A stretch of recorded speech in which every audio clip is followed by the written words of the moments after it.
Am I audible? Yeah. Okay. Thank you very much. Actually, I usually say whenever I talk about Vivekananda College, I used to begin like this. As we say, so and so is the son of the soil. I belong to the clan of this college. So that is how I usually start my wordings. So this is something nostalgia coming back to Vivekananda College, because this is a place where I started as a student of philosophy. Also, I started as a professor in philosophy. So it brings a lot of memories. I reserve my Thanksgiving towards the end of my presentation after the Q&A, because it is too much of a memory to be shared in 2 minutes now. So before that, I have prepared something which will be very useful and informative for the students. So I thought I'll present it first, and towards the end we can have this sharing of my memory and relationship with Vivekananda College. So before that, I wanted to reiterate what Swamiji was telling. To quote it in one line, I thought of this line was coming into my mind. Like we say, where machines have been humanized, man has become mechanized and dehumanized. So that is what Swamiji was trying to say, and to put it in very bluntly, the need for value education has become very, very important. Like I was saying, education is the manifestation of perfection already in man, which was running through my head right from the day one of my college, where ABS sir used to bring me to college. Right from the day one, that quote used to run in my head. So in that scenario, how to understand this topic? This topic I have divided into two. One is, can a machine think? It's an interrogation, and the second part is a philosophical understanding in artificial intelligence. This can a machine think is not my original idea. I pay tribute to Alan Turing for that one, because originally it is his idea. I have to give him the proper due for him. It is his idea, not mine idea. And the second part, I have mentioned it like a philosophical understanding in artificial intelligence. Why I put that means, I always see philosophy as a working definition. Like if you're, unlike the love of wisdom, Philo and Sophia and all, I used to see philosophy as an attempt. If you think about this working definition, I see philosophy as an attempt to step back and think about things in the best possible way. If any enterprise is doing that kind of an activity, I say that is a philosophical engagement. I give an example so that you can try to connect it. Before Copernicus, it is the geocentric worldview that we had, the Ptolemaic model, where Earth is the center of the universe and all the planets revolve around the Earth. For 1,400 years, it was unchallenged and unquestioned. But it was Copernicus, the first person who challenged that idea. I'm not saying that being iconoclast is always an important thing. No, he made an attempt to step back from the normal worldview for 1,400 years, which requires a tremendous amount of guts and revolution. So that kind of an attempt is what a philosophical attempt is. So in artificial intelligence also, because this is a buzzing word, everyone today talk about, every time when you go anywhere in a seminar, the first word they will utter is AI, without even knowing the A of artificial intelligence. So I wanted to just clear the ground, what really artificial intelligence, how philosophy can offer its expertise in AI is what my attempt for today. So in that way, I have made it like an understanding in AI, a philosophical understanding in AI. And in doing so, I don't want to bring in too many jargons into it. So I have taken two thought experiments. One reason why I wanted to bring thought experiment is we call it as a Gedanken experiment. Thought experiments are very easy to connect, and I heard that a lot of students will be involving here. So I thought experiment will give you a kind of mode for understanding what is the concept I am trying to derive. Thought experiment is not something new. It started right from Plato. What is the thought experiment Plato was doing? Can anyone tell from here? Ancient Greek philosophy you must have studied, na? Socrates, Plato and Aristotle. What kind of a thought experiment in terms of knowledge Plato used to give? Can someone raise your hand, tell me? The ending point is cave. What is the earlier part? I said the suffix. What is the prefix? Someone can fill it for me. What of cave is that? Come on. It should be interactive. See, most of the teachers, they know about what I'm going to talk, but I just thought that students who are the one who has to benefit a lot out of it. So please be interactive, and I'm okay with that. You stop me anytime, I'm the first person to be saying yes for it. You heard about allegory of cave? Yeah. So thought experiment is not something new for us. Thought experiment started from pre-Socratic philosophers itself. So now I have, yeah. Okay, sir. Okay, so I have brought in two opposing views. One is juxtaposing Turing test on the one hand and the Chinese room argument, which is a part of my PhD thesis. It's from American philosopher John Searle. So as I progress, I'll tell you what it is. So the first, let us start with the first half of it. Can a machine think is the question, it's an interrogation. Look at this picture and tell me, can this think? Can this machine think? Yes or no? Just be very informal. I made it for both the extremes. It's for formal and also for an informal students also. It need not have any kind of an expertise in understanding this. Can this machine think? Yes or no? No. Okay, very good. Can Sophia think? Her name is Sophia, na? She's the first andro-humanoid robot to be given citizenship by Saudi Arabia. Can she think? Yes, okay. So why all these things come into, like when Sir was telling, in the 1950 it started, but why so much of noises buzzing around this AI now? This one is called, you heard about this, called Deep Blue? Deep Blue is created by IBM, the first robot which played a chess game against the reigning champion Garry Kasparov and beaten him. And the second one, AlphaGo, which beaten the reigning player in the game called Go by a machine which has been programmed. Now that is not the question, whether it is beating or not beating is the question. Understand the game, chess, we know about Pragyananda and all. So chess requires a lot of logical thinking and strategization. Is it possible for a computer to logically put its thought and strategize it? Strategizing means winning the opponent. And winning the opponent not someone X, Y and Z. He is the reigning champion, like Pragyananda or Gukesh, the champion in chess, the grandmaster. Winning a grandmaster is not a joke. So that means it should make a lot of strategy to beat the best brain in that part of the game. So that created a lot of thinking among the masses. Is it possible for a machine to think? Is it really a machine is thinking? So it created flurry of responses for both the camps, for and against, both has been happening from that day onwards. This happened in 1997 and that one in 2017. But why it is very, very important now is today's world, 2 weeks before, we have seen about the Chinese app. What is the Chinese app by the name? Which you use it instead of ChatGPT? DeepSeek. Anyway, how many of you are using here DeepSeek? Okay, so few people are using it here. So it becomes very, very important what it is actually doing. So now, I put another question. Can a machine think? This side of the machine is purely made out of metal. Like, let us take circuits, a computer programmed one. I'm asking, can this machine on my left hand side, is it possible for that machine to think? Yes or no? Yes. The right side is what? A human brain can think? Okay, now I'm going to debunk the idea which you people are having. See whether am I logical in debunking that idea. So, okay, where all this started? Let me bring in this one. In philosophy of mind, we have this aspect called the computational theory of mind, proposed by people like David Marr and Jerry Fodor. What happens is, at the fundamental level, it's all computational. Computational means it involves zeros and ones. Not that easy. because we are philosophy student, I'm making it very simple.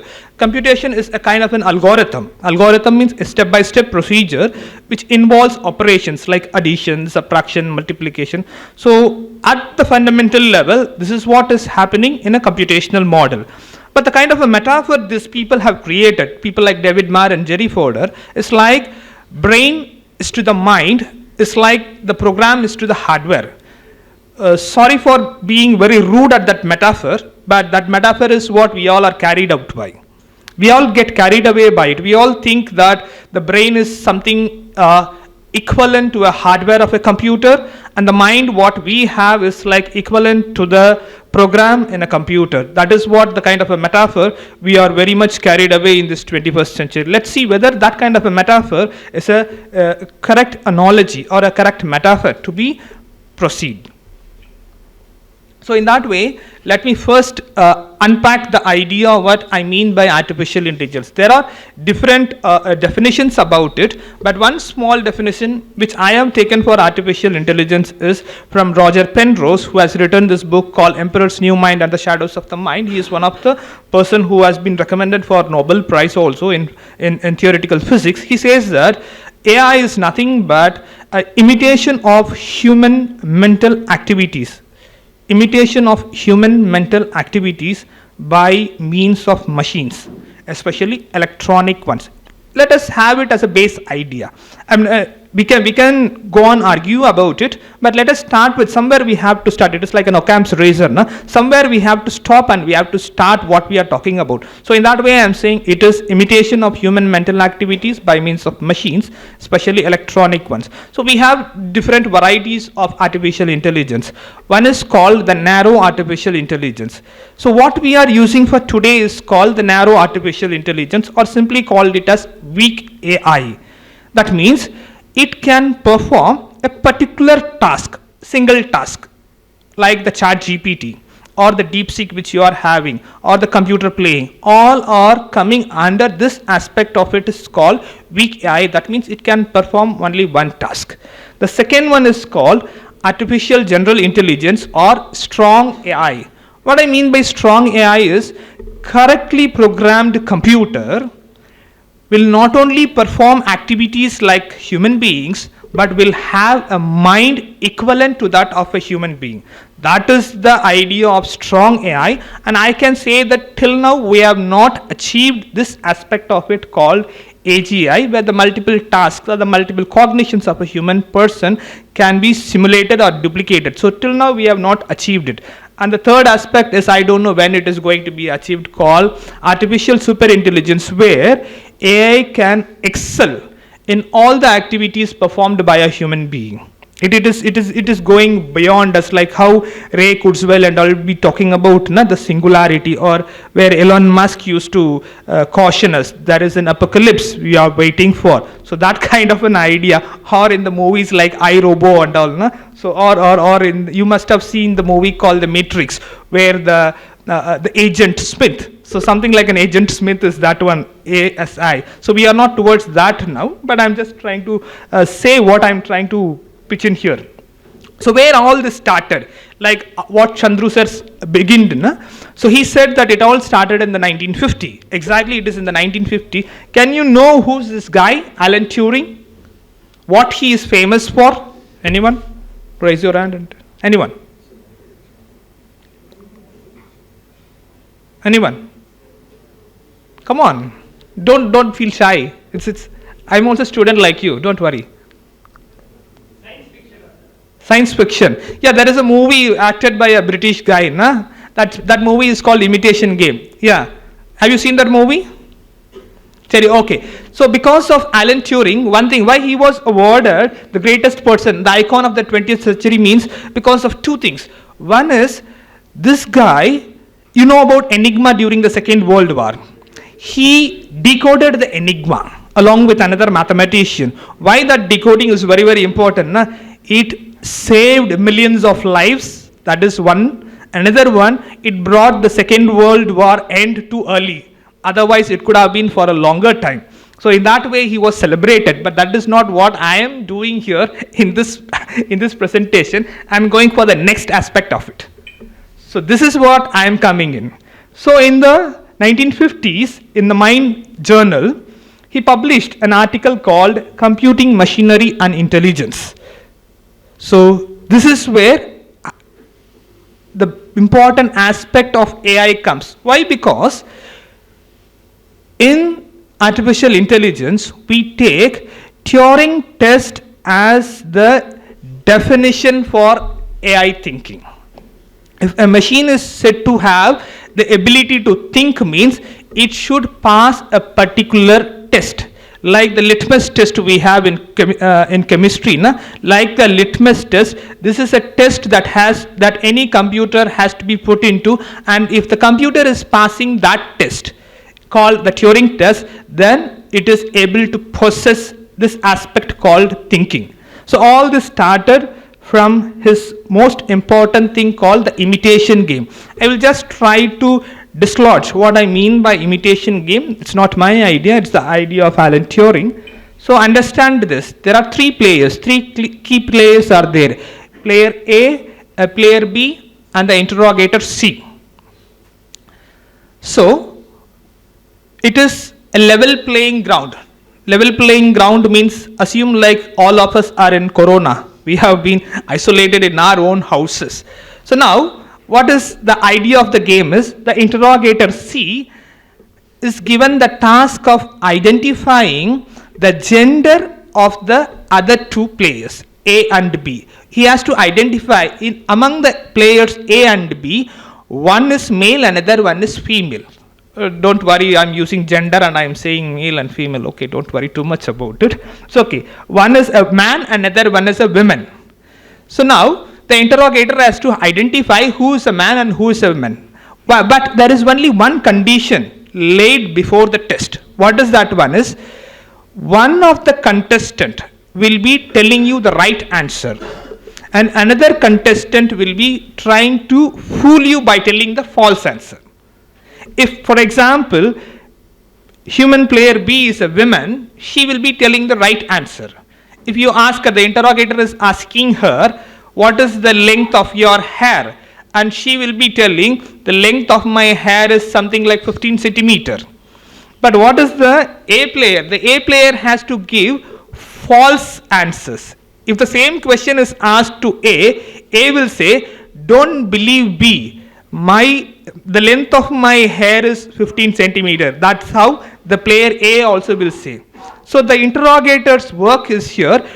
After prolonged questions, you cannot see the person directly. It is only teletyped questions, type returned questions. In the slots available, you have to type the question. In return back, you will get the answers typed back. So through this back and forth of questioning and answering, the interrogator has to identify what is the gender of A and B. If he is able to identify, that is how the imitation game has been set forth. But that is not the catch here. The catch here is, Turing is telling, instead of both the player, if I am going to replace one player with a machine, here, instead of one human being, I am going to replace it with a computer, and another with a human being. Now, the interrogator has to identify which is the person and which is the computer. Now, the person will be giving the right answer. The computer will be trying to fool the person, pretending as if it is a human being. If the interrogator is unable to identify, or if the interrogator is unable to distinguish between a machine and a human being, then the test is passed. This is typically the Turing test. So if he is unable to distinguish between a machine and a human being, that means the machine has gone to the level of intelligence called a machine intelligence, and it has said to pass the test. This is the operational definition which Turing has given. Nowadays you can see a lot about this. For example, you can open in your, the Loebner Prize is there. I don't know, many of you might not have heard about it. A Loebner Prize will be given for some program which has excelled best in the Turing test. And for the 4 times, it was won by Mitsuko. if you can open your chat box and see Mitsuku, she can be answering to you apart from sexual questions, any kind of a questions she will be answering to you very in a friendly manner. And this is Eugene Gustman. That is also another AI chatbot which got the prize in passing the test, but not at the level what Turing has thought about it. It won at least like the bronze prize kind of a level only. It's like a 13-year-old Ukrainian boy, Eugene Gustman. Where did it fail to qualify for gold? The thing is, it can answer the questions only to the level of a 13-year-old. That is how they are prepared. It has not achieved the task of an entire person answering all the questions. And you must have heard about Ellie. Ellie is a psychologist software which has been used for veterans from the war in understanding depression. So how far they have gone beyond in doing this Turing test into a larger scale. Think about this. All of you must have used the Turing test, but you don't know that you have used the Turing test. The CAPTCHA. Completely automated public Turing test to tell computers and humans apart. That is the abbreviation. The acronym for CAPTCHA is only an acronym. It's only a Turing test what you are performing. So every day when you open your phone, when this pops up, think in your mind you are into a Turing test. That's why I thought Turing test is very, very important here.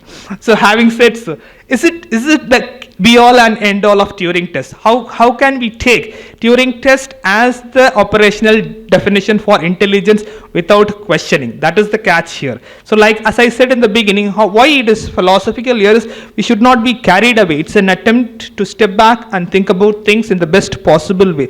Can Turing test be taken as the yardstick for intelligence? I will say no. The reason is the one criticism which Turing himself has given many criticisms, but I'll bring one criticism from an American philosopher called John Searle in his Chinese room argument. I'll say what a Chinese room argument is all about. He published an article in the 1980s in a journal called Behavioral and Brain Sciences. So where this article is coded like the myth of the computer, minds, brains and programs. That is the name of the article which he has published, where he tries to make a Gedanken experiment. Gedanken experiment means a thought experiment like the Turing test, where think about you people have been teleported to China. I think we can teleport Badri sir because Badri sir is the one who is teaching Chinese philosophy here. Simply for a joke, okay. Okay, so we can teleport Badri sir to China. So I think Badri sir, sir, by chance, any chance you know Mandarin? Chinese Mandarin? Okay. So, okay. Luckily, sir also doesn't know Mandarin, the Chinese language. Okay. So, we'll teleport him to China there, ask him to sit in a room, a closed room.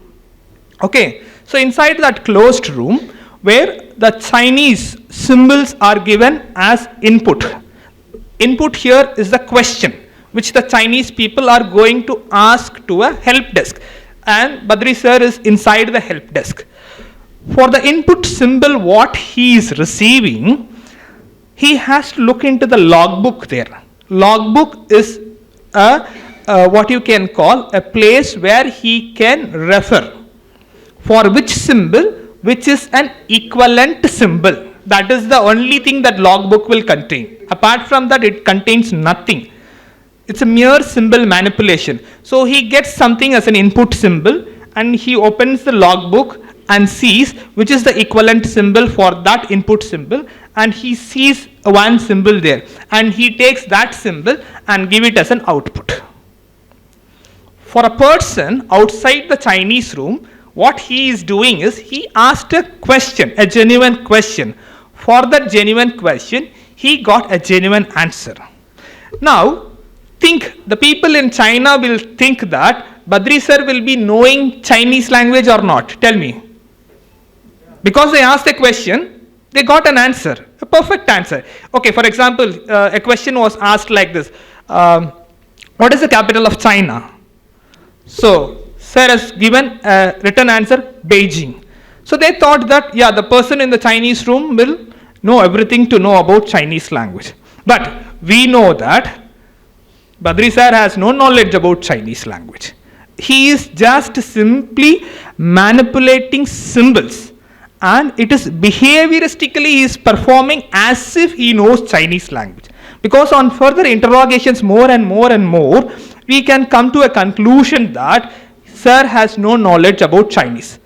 Now, if in this case sir has no knowledge about Chinese, think about the earlier experiment which has to do with the Turing test, where the person is asking a question where the program manipulates symbols and gives an answer. If sir has not understood Chinese language, then similarly with the same logical inference, we can say that even in the Turing test, the machine has not understood anything. That is what I am trying to derive using Searle's Chinese room argument. That means, let me read the last paragraph. The experiment proves that the man inside the closed room passes the test till he lacks understanding solely by running the program.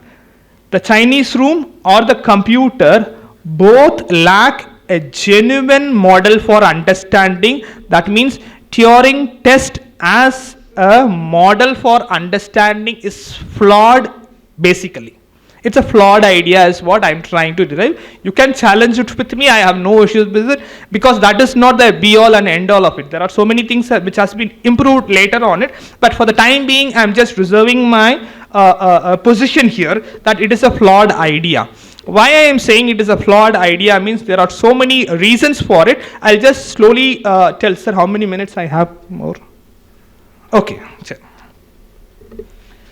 So one thing which I am trying to say here is what is more important for intelligence is, I will say that understanding.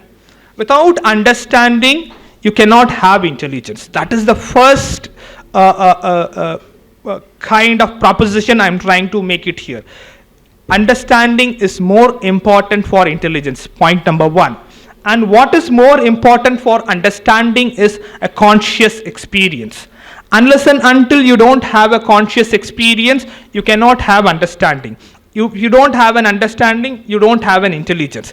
But what is more fundamental for a conscious experience is to have consciousness at the fundamental level. So I am saying consciousness is what is more fundamental for something to be having an understanding. Without having consciousness, telling that an understanding has been achieved is a flawed idea. Why I can tell that is, it is simply manipulating symbols. That is, it is mimicking as if it is understanding. Mimicking, I can say, even some foreigner comes to India, he has no knowledge about signals here. Somebody, not from abroad, somewhere, he has somebody who has no knowledge about signals. He goes along with the group. Where people stop, he stops. Where people goes, he also will be going. But for a person like me, I think, okay, he is obeying the traffic signal. But internally, he has no knowledge about whether it is red or green or yellow. He just goes with the wind. So when people stop, he is also stopping. When people are moving, he is also moving. Is it that kind of an understanding what we are talking about? A machine understanding is a matter of question to be analyzed. And what is the relation here? Why I wanted to bring in human brain's importance? Because the moment I talked about consciousness, there is a general understanding or a kind of unanimity among people in sciences and in philosophy that consciousness or the activities of consciousness are grounded in the neurobiological process of the brain. I'm not saying the brain alone is important, but the majority of the consciousness process is deep rooted in. That means consciousness is caused by the underlying neurobiological process of the brain. As Swamiji was telling, don't worry about our brain and the machine's brain. Machine's brain is far, far lesser than us, apart from 2-3 places only. We have almost some 80 billion neurons. And think about this 80 billion neurons is not the important catch here. This 80 billion neurons have 100 trillion synapse connection. Think about the kind of complexity the human brain is having. And the human brain can perform in 1.2 volts, which is less than a battery. Whereas a computer, to run a computer, the kind of voltage that requires, enormous. If you want to, even ChatGPT, they have to close because the amount of money they have to spend for running ChatGPT is enormous. So the brain is a more complicated, the more complex machine compared with the only thing where the machine can perform than a human being is in terms of calculations. Like you ask a mathematical calculation, it will say no second, which we struggle for it. And another one is precision, the exactness. I think sometimes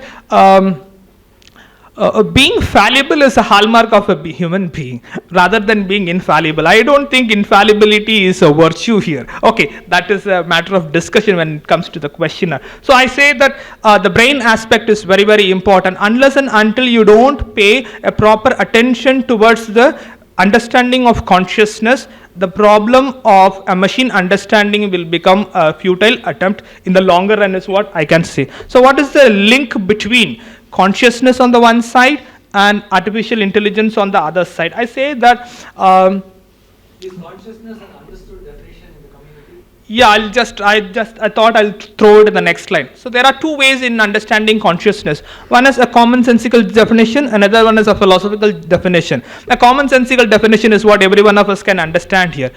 What we mean by, can anyone tell what is consciousness? All of you are conscious here, first of all? Just for fun I'm asking. All of you are conscious here? How do you know that you are conscious here? Pardon? Waking state, even this can be a group dream also, na? A grand dream, like in the movie Inception, we all will be dreaming together. Is it, how do you know that this is not a dream? Pardon? Yeah, you think you are I am. What? Cartesian way, huh? It's a ghost inside a box, man.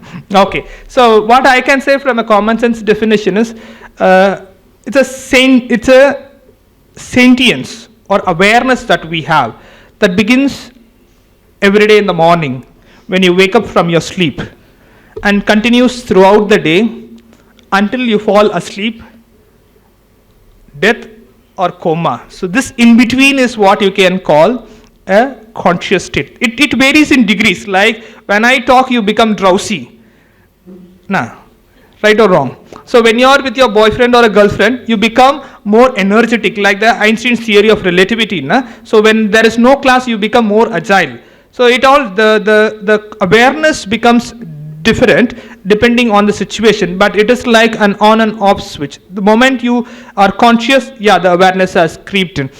This is one sense of a definition. The other sense of a definition, a philosophical definition, is what is very, very important. I thought I'll give it to you.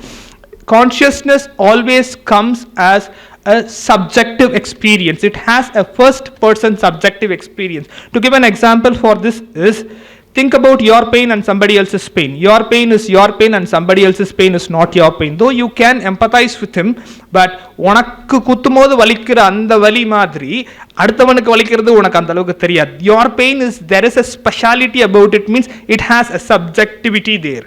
And the second aspect is called the qualia. Qualia aspect is, there is a feel for it. Tasting a water and tasting a coffee, there are different versions of it. That is, a consciousness always have a qualitative feel, and consciousness comes as a unity.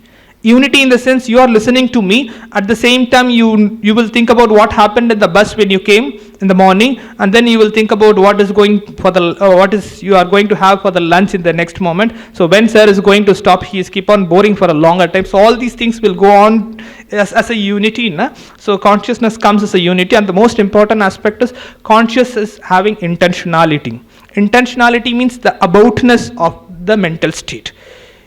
We cannot go to the moon, but we can think about the moon. That is what I mean by intentionality here. Most of the conscious states are intentional.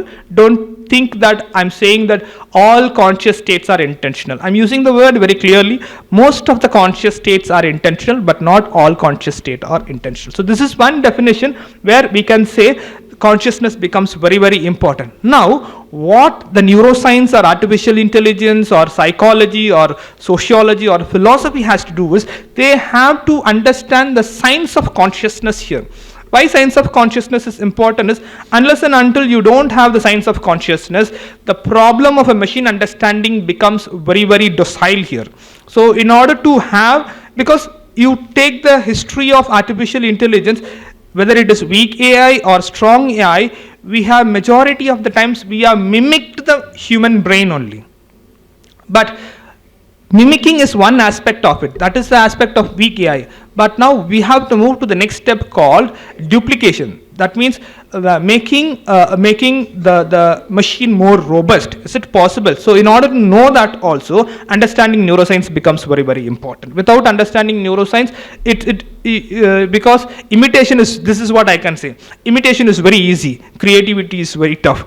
To create a machine to think like a human being with your own knowledge becomes very difficult. But to imitate how the brain performs that task and do it and duplicate it in a machine, it becomes very simple. In that way, I'm saying imitation is the easiest way to achieve this feat. So even though you imitate, the two examples, think about the two examples. One is by the American philosopher called Frank Jackson. He talks about the Mary's black and white room. Another one is by Thomas Nagel in his article What It Is Like to Be a Bat in 1974, where they talk about the special aspect of having a subjective feel. Like, let us think about, even neuroscience is going to give you the answer about the exact neurophysiological process that are happening in the brain. Like that, think about Mary. Mary, she's a girl. So she has no knowledge about color. She think like she is colorblind. She has been brought up in a black and white room. She knows everything about color through a neuroscientific perspective. Or like you talk about light and all, no? So what is blue? It is of special wavelength, lambda and all. So she knows everything about color in a closed room for almost 25 years. Think like that. After 25 years, having known everything about color, for the very first time, she was sent out of the room to the real world. And for the very first time, she is seeing grass, a green grass. She knows about green and all. Green உடைய science எல்லாமே அவங்களுக்கு தெரியும். ஆனால் முறையா ஒரு green grass பார்க்கும்பொழுது there is a qualitative feel in her. So will that be understood from a third person objective neuroscience is a matter of question I'm asking. And the second aspect is what it is like to be a bat. If you want to know the life of a bat, unless until you become a bat, you cannot know about the life of the bat. தலைக்கீழா தொங்குறது, அல்ட்ராசானிக்ஸ்ல பறக்கிறது, so இந்த மாதிரியான life ஸ்டைலில் ஒரு third person objective சைடில் இருந்து பார்த்தோன்னா we cannot understand it unless and until you have a first hand subjective experience இல்லாத வரைக்கும் அது புரியறதுக்கான சாத்தியமே கிடையாது. So how far this neuroscience can help us in understanding this qualitative feel, subjectivity, intentionality and unity is a question which I am asking. I means not from my side, from the philosophy side we are asking people into AI. And there are two philosophers who are trying to say that, like people like David Chalmers. He has written a very important book called Conscious Mind. If you are interested, you can read that book. He is a living philosopher, I think teaching in the Australian National University. So where he says that it is a hard problem. He demarcates like how Karl Popper has done in his falsification. So he tries to pseudoscience and science. Like that, he is trying to demarcate between two things. One is the soft problem of consciousness, another one is the hard problem of consciousness. He says that subjectivity, qualia are the hard problem of consciousness, which is hard to be got rid of. So it is highly impossible to get rid of this hard problem of consciousness. We have to live with it. There is no other go, is what David Chalmers is telling. Another person called Joseph Levine, he is telling there is always a kind of an explanatory gap in understanding consciousness studies. Why? Because we are like I can say that we are only in the 3 dimension or 4 dimension To understand consciousness, it requires some more dimension. That is what he is trying to say. I'm just putting it in a very bluntly, not exactly what he is telling. I'm trying to say the methodology in which we approach consciousness studies is not the correct methodology. Unless and until you change the methodology, there always persists a kind of an explanatory gap in understanding consciousness. Like everyone has seen apple falling down before Newton, but nobody has gone towards putting gravitational pull. Or everyone before Darwin has seen the world, but Darwin is the first person to come up with that idea of evolution. So in that way, the methodology in which you look into consciousness study has to be changed in order to understand it. Then you can mimic about it. And towards the end, I thought that for students to be very interesting, but this is like a carry forward on my presentation, not exactly which I have titled, but this seems to be very interesting. What are the challenges that AI is facing today? Not us facing a challenge. Even AI has a lot of challenges to be debunked there. One is AI bias. So you all know about, when you type a doctor, it will be always giving and popping up a name of a masculine person. When you type nurse, it will be always popping up with a women. So like that, there is a gender discrimination also, because it's gender discrimination. It is a discrimination made by the programmers. Like colored people are very much violent. Even in the parole system, which has happened in the America and all, they have filed a lot of cases because sometimes the program is being very much racist there, very much gender biased there. So AI bias, how to get rid of this gender bias in AI? And autonomous vehicle, you have heard about the Google car or the Waymo car. If the Google car is making an accident or a Waymo car is making an accident, who has to be held responsible? The ethical questions that comes out of it. And the deep fake and fake news, we all know, no? So what is the consequence of deep fake and fake news that everyone is facing? How to differentiate the fake news from the real news? It's becoming a very big challenge. How people have trying to got rid of these things is a matter of question. Another one is, what is the measures that we have taken? We cannot ignore and say that no, I'm not ready for AI now. We have to, otherwise the other country will be surpassing us. China is already in the wave. So if you are to be in the hunt, you have to be well prepared. So what is the safety measures that we can bring in? We are very much cautious about many of the apps, like because we are looking into China. So what are the things that China is facing a problem? We are taking the clues from the mistakes they have committed. So like many apps we have not introduced in India because those apps are very harmful. So what are the safety measures that we are taking is an immediate question that the fraternity has to answer. And another one is the empathy and the emotional aspect of it. I think it's a very far to ask that question from AI at the present situation, but those are also the questions which has to be pondered over. And this is a very for philosophy students, I think this is a very interesting field, AI and ethics. So if you are really interested, you can pick up this line of thought and you can continue your research, which has a greater scope in the future. Think about all those things are very much problematic. So now how will we define AI ethics in the first place? The social contract theory has to be revamped. Unlike Hobbes, Locke and Rousseau, where we have studied social contract theory, now we are going to have whether the machine is going to coexist with us.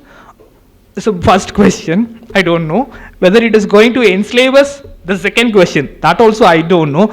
Or whether it is going to erase the entire human species from the planet Earth. What are the things that are going to happen? I'm not saying this kind of an apocalypse like what Elon Musk and other people are telling, but we have to be very cautious. That is what the caution is to be there. And what are the kind of an accountability, transparency, fairness and privacy? Like you must have heard about the Zuckerberg's Analytica problem and all, no? So where is the transparency happening in artificial intelligence? These are the things where every philosophy students can have their hand in artificial intelligence. It is not only the computer science or the neuroscience or the psychology student. Even in philosophy, we have a lot of things to offer for artificial intelligence. That is what I just wanted to campaign for. Artificial intelligence is, don't think it is not your cup of tea. Philosophy has a larger role to play in AI. And even the last one, who are the one who are going to define AI goals? Whether the AI goals are in alignment with our goals, or the AI is going to have their own goals. These are all matter of questions that has to be pondered. like Velianuris Ramachandran used to say, no, we are in understanding neuroscience and AI, we are only at the Faraday stage. It's in the infantry stage. A long stage is there, and it's all a combined effort that has to be done here. So combined effort in the sense philosophy, psychology, all these fields has to come together in understanding this. And the last part I have put it, if you are interested, you can watch these two movies. One is The Imitation Game, another one is Ex Machina, which talks a lot about artificial intelligence and Alan Turing. And towards the end, I have just, if somebody who wants to pick that idea of AI and ethics, you can read this book by Max Tegmark, Life 3.0. It's a very interesting book which is available in Libgen and other places. Just try to read this book to get an introductory towards AI. With this, I'll say that don't be too much worried about the field of artificial intelligence. There is always scope for human beings. The only thing is we have to be improving ourselves every day. That is the most important thing, getting ourselves equipped with the change in the technology. Otherwise, you become outdated. So that is the only plea which I'll put forward to the student fraternity. And thank you very much for your patient listening. And I'm open for discussion. Thank you very much.